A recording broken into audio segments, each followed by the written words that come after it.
All right, so rotating through our hip to generate torque in our punch.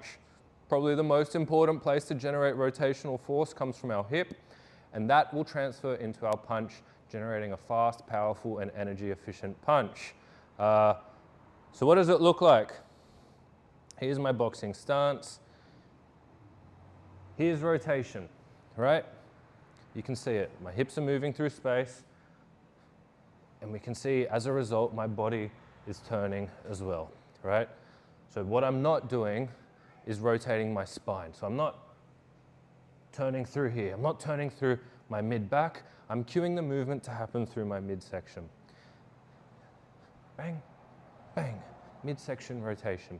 Now, some coaches don't like it. I'm absolutely fine with it if we know while we're doing it. We can use our foot as a visual cue, and it's a fine way to rotate as a guide, right? I had a coach once tell me, imagine you're stomping on the cigarette, putting the cigarette out. That's a good way to tell if you're using your hip. I mean, it's not particularly appropriate considering the environment we're in. I've transferred it into imagine you're stomping on the cockroach. So rotating my hip through space, boom, rotation, boom, rotation. I'm stomping on the cockroach. We can see my hips are rotating. Now it's really important once we finish our rotation that we come back to our beginning position. It's all good and well unlocking the capacity to rotate, bang, but we need to remind ourselves to return to where we once were, right? Bang, bang, bang, bang. Reflecting to block one, remember we mentioned we always exist and come back to our boxing stance. Now, what are some common mistakes I see when rotating across the hip?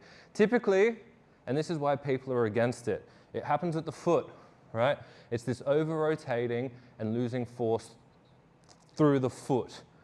So if I rotate now, bang, bang, bang, and my entire foot, and I'm just on my tippy toe on the ground, I'm not generating any force through the ground. The force doesn't push back on my foot and allow me to push my force through my punch. Now, what does that mean? I'm applying force through my hip through the ground. Every action has an equal and opposite reaction. So the force registered through the ground comes back through my body and at the end of where rotation happens, which is the end of my punch. If I'm going to sacrifice all my force and not let the ground punch back up through me, i.e. come onto my tippy toe and lose all downward force, there is nowhere for the force of my punch to go. I think that makes sense. So common mistakes on the hook. Over-rotating is the main one and not returning after the fact. So over-rotating, bang, I've gone too much, I've rotated way too much, my body's not facing my target anymore, I'm all the way over-rotated, right? And then losing force through the ground when I rotate. Bang, bang, bang, I'm on my tippy toes, I'm not doing anything.